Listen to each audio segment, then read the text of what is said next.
Bomber fans, we can breathe. That was an unconvincing win, but a win regardless, and we finished the round in the top 4, which is always nice. Before I get into the round 4 review though, leave your best on-ground votes in the comments below. 3 to the best Bomber, 2 to the second best, and 1 to the third best, Brownlow style, and stay tuned to the round 5 preview that releases on Wednesday to see your results. The game initially started on their terms. They kicked 2 in 2 minutes, but you knew we would bounce back. I wasn't too nervous, and we did. We started winning centre clearances, which helped, and with territory came our ability to lock the ball in. Our forward pressure early was electric. Our ability to hit the scoreboard, not so much. We had Caldwell, a guy who was pulling goal of the year contenders out of his butt last week, missing everything just 7 or 8 days later. Stringer was missing. Phillips, who had a great first quarter, missed an absolute sitter directly in front. We were 1 goal 8 at one stage. You got to be pleased with everything around the ground from the first quarter. I think you can point fingers at certain defenders in certain plays, which let the team down. Laverde let Himmelberg loose for their 4th goal, and there was a lack of tackling pressure evident in an earlier one, but aside from that, we were all on top.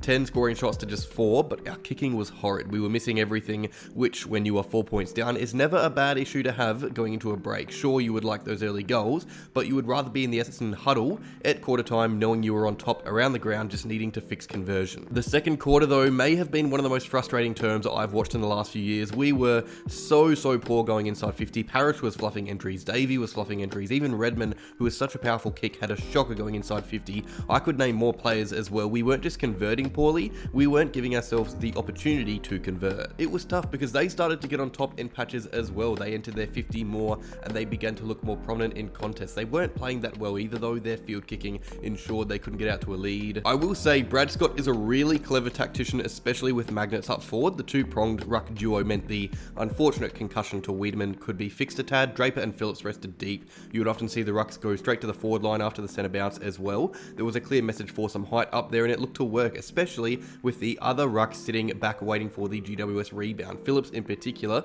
was superb in the first half back there. After halftime, we were much better, much more clinical, both going forward and in front of goal, but most impressive was that pressure. We were hot on their heels. Haynes and Whitfield need a change of shorts after seeing Menzies and Stringer coming at them. Stringer in particular didn't do much in the quarter on the stat sheet, but he was really hot on the pressure gauge. It was great to see from someone who has floated at times throughout his career. We were still not taking all our chances. 5 goals 6 for the quarter doesn't look great, but the fact we managed 5 majors to 3, that was impressive. We went from 10 points down, I believe, to 6 points up and looked a lot better. They only scored 2 of their goals from a quick 1-minute lapse in concentration from us. If it wasn't for that small period, it would have been pure dominance. And like it's been all year, it was a good term based off our intercept possessions. We scored 4 goals from intercepts for the quarter. The only thing keeping the Giants in the game was their stoppage work. It is frustrating to see them kick goals out of the middle, sure, but when they weren't doing that, we were well on top. You could see a massive jump in improvement from us. We went into that 4th quarter with a full head of steam, and it's why we came out firing. We kicked the first 3 goals of the last term to ensure the 4 points stayed in Victoria, even though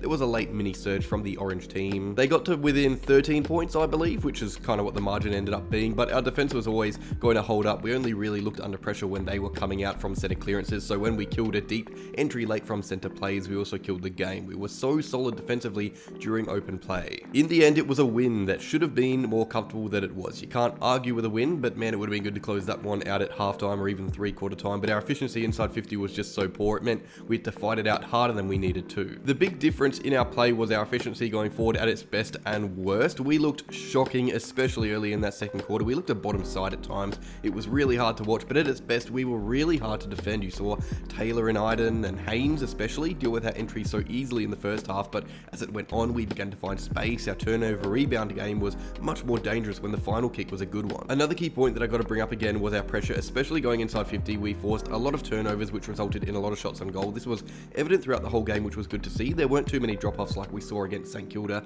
and Gold Coast. It was a much better showing from the Mosquito fleet. Aside from inaccuracy, which was our biggest downfall in the scare, there isn't too much to hate from the contest. We were well on top for most of the game, but one issue I find is our defense from center clearances. That is something that'll be a worry against the Demons next week, who have Oliver and Petrarca. I think an early defensive issue also was Jesse Hogan's ability to take marks down the line. We often force teams as a last resort to go long and high thanks to our zone defense, which usually works, but when the Giants did this long and high kick down the line, Hogan was clunking them. He had a hold of Laverde early. Just imagine what a Jeremy Cameron would have done in this scenario to punish us. Some fans have been saying the umpires had a negative impact on the game, but really they were just as bad to GWS as they were to us. Sure, we had some marks that should have been paid inside 50, but we got away with some calls in our defense as well. I think fans blaming the umpires is one of my biggest pet peeves, so I want to shut this down early. We actually almost had double the amount of free kicks. The umpires were poor for both teams. On a positive note, it is good to see under fire players performing. Redmond was back to his best after a bad game last week. Heppel was great coming on as the sub. He had 19 touches in 3, maybe even 2 and a bit quarters, and he used the ball well when he had the pill, of course, and Stringer was back to his best, which is just fun to watch. On to poor performances. Caldwell drops in form but is safe in the team. Davey had a pretty on and off game. His disposal efficiency seems a worry in times, and Laverde, like I said earlier, let Hogan get on top in patches. Harry Jones will be thanking his lucky stars that Wiedemann will be unavailable next week, because that was probably his last chance. He's kicked 1 goal from 4 games now, and will have to play next week without Weeds. Good luck getting a run against May and Lever though. Speaking of Wiedemann, he was ruled out with a concussion, which means he won't be available next week, I think, and Alan Davey Jr. pulled up sore as well, but seems to be alright. Enough negatives though, let's get into the votes. 1 vote goes to Sam Draper. I thought he was massive in that second half. He was dominant in the ruck and great around the ground. A lot of what he did best wasn't really highlighted. He got into some great spots defensively, which forced GWS to play really slow footy. 2 votes go to the package, who kicked 4 goals and 6 behinds, I think. He looked a real threat whenever he was near the footy and was really good with his pressure without it. And 3 votes to the captain, Zach Merritt. He was the one using the ball best going forward. It's hard to find a solid 3. I think we will see